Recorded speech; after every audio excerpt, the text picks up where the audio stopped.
안녕하세요. 바이블렛입니다. 바이블렛에서 새로 출시하는 성경 프로그램 위드 바이블에 대해서 살펴보도록 하겠습니다. 아직 디자인이 완전히 입혀지진 않았지만요. 대략적인 특징과 기능에 대해서 살펴보도록 하겠습니다.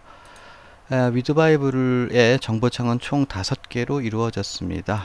중앙에 원어 분석창 있고요. 그 다음에 그 하단 부분에는 이제 다양한 역번들을 보여주는 병행 본문창이 있고요.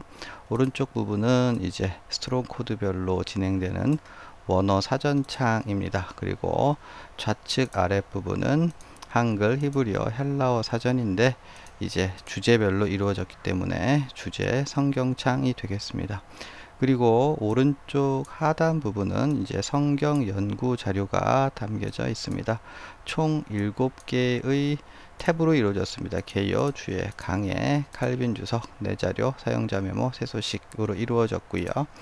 개요 부분을 살펴보시면 이제 하단 탭이 책별개관, 개요 적용, 주해, 예화 이렇게 4단 구성되어 있습니다. 그래서 좌측 부분에서 상단 좌측 부분에서 선택한 성경 본문에 따라서 우측 아래의 부분도 따라서 자동으로 이동하게 되는데요.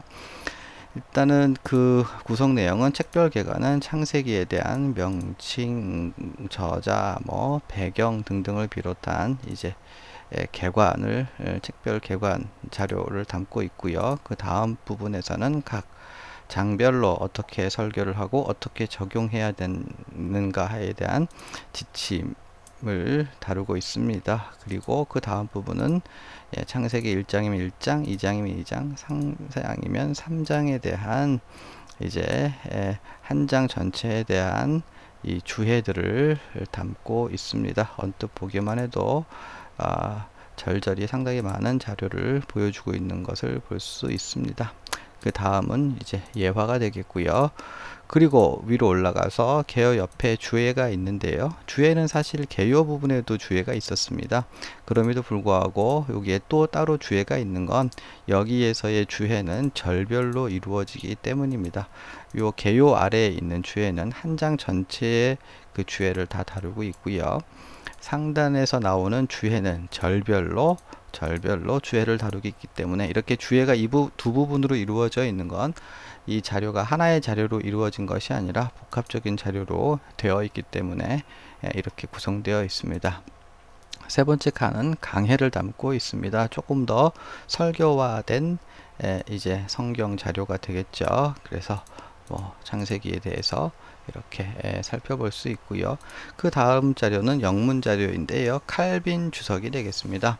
아시는 바와 같이 이제 칼빈 주석은 모세오경의 경우나 복음서의 경우는 이제 장, 절, 별로만 이루어진 것이 아니라 성경 순서에 따라만 진행되는 것이 아니라 주제에 따라서 예를 들면 십계명이라든지 이런 주제별로 진행되는 게 있는데 그렇기 때문에 장절별로 성경 연구를 할 때 해당되는 부분을 찾아가기 어려운 부분이 있습니다. 그래서 미드 바이블에서 적용하는 칼빈 주석은요, 그 모든 자료를 분해해서 다시 다 제각기 재배치했습니다. 그래서 성경 어느 부분을 연구하더라도 칼빈이 그에 대한 주석을 이제 기재해 놓은 것을 다 확인할 수 있도록 그렇게 자료가 제공되고 있습니다.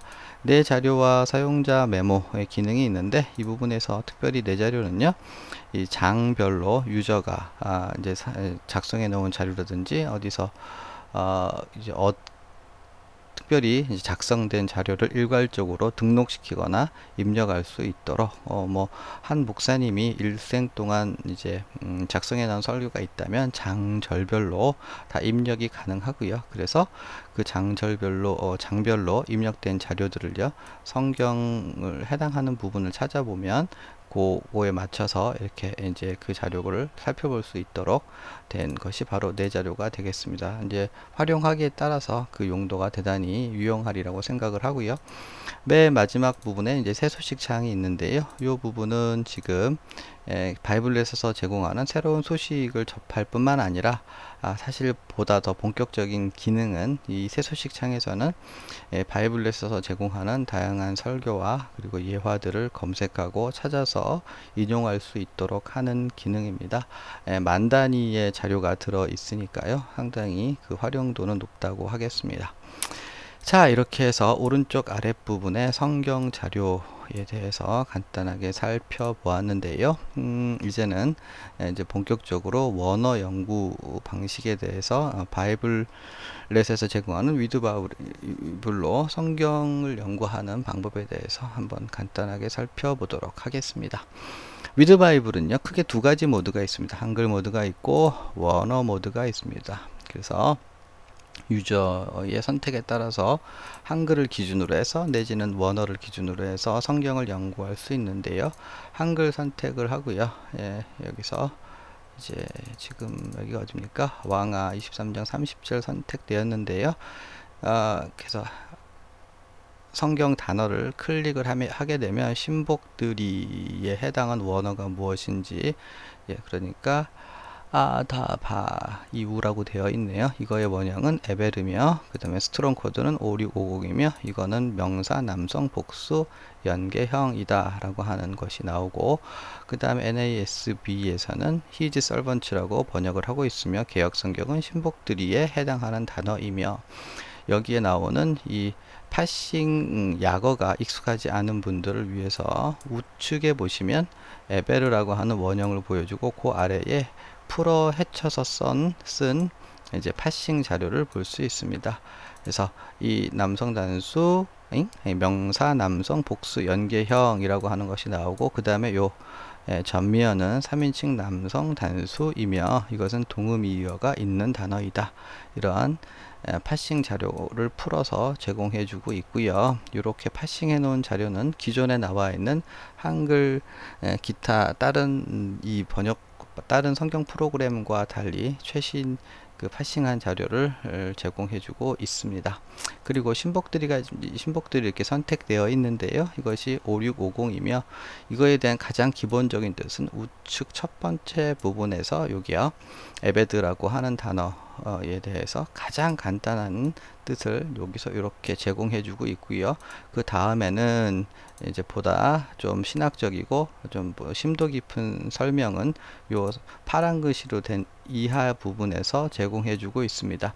쭉 이렇게 나옵니다.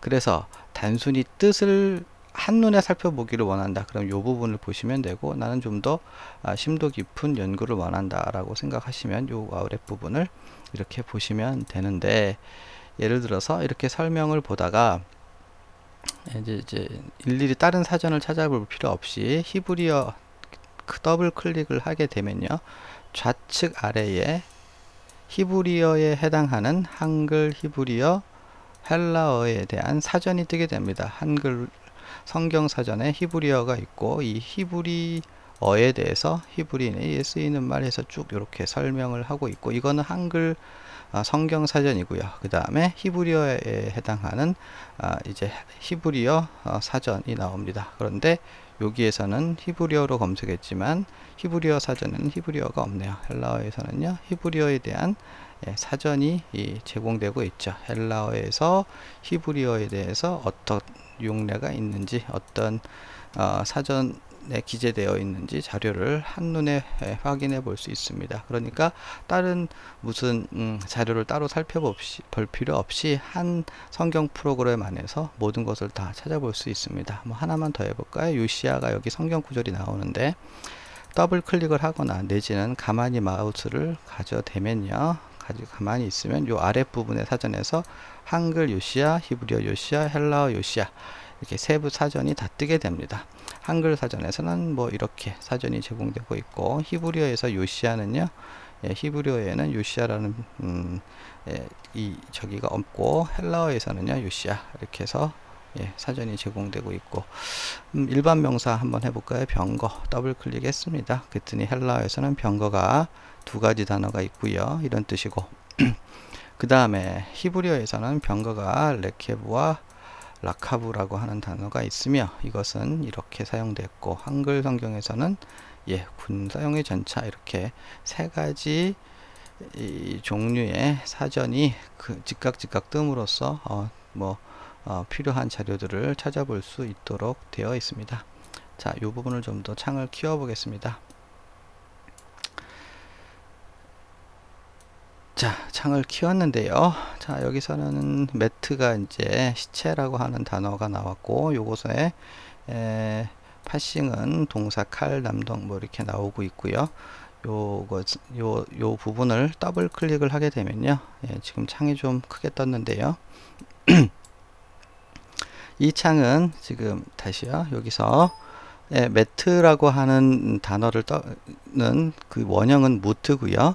무트를 원형으로 하는 단어가 성경에서 얼만큼 사용되었는지 그 용례가 무엇인지를 알기 위해서 이 단어를 더블 클릭하면 이와 같은 창이 뜨게 되고요. 그 무트의 뜻, 그 다음에 심도 깊은 뜻이 나오고요.